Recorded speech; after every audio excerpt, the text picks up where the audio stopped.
Ingane zawothi impela sibona umongameli wezwe nophinde ke abe mholi weqembu elisana kusungula MK Party uMr Jacob Zuma njengoba ke sephumelele ihlangalalweni wathi cha impela ke uzazosukuma ke alwisane futhi ke alungise iqembu ke la gogo uthi ke wakuzwaphi ukuthi uminister wonke ke asebenzisana ke nazo izigebengu uthi cha impela ke mina ke lena ngiyiqala ingakho ke impela ke kumele ke ngiyifakele ke izibuke ke le ndaba kanti ke ingane zawothi impela ke kwenzeka nje lokhu ke emva kwezinsolo ke esishaqisayo ke nezathu lapha na uGeneral Nhlanhla Mkhwanazi labona ke wayisola ke uMinister wamaphoyisa uSenzo Mchunu engakho ke ukusebenzisana ke nazo ke izigebengu hayi ke bafowethu abhalwa basikhuluma kakhulu ke ngicela banginishele yona ke lenkulumo ke ka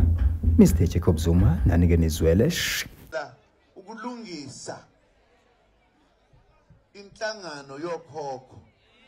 ebulawe izigebengu bakwenza ukuthiwa kukhona umuntu okuthiwa uminister kodwa uyena othumela abantu abobulala abantu ngake nakuzwa lokho angaze ngikuzwe kuzwa ngendaba njengoJesu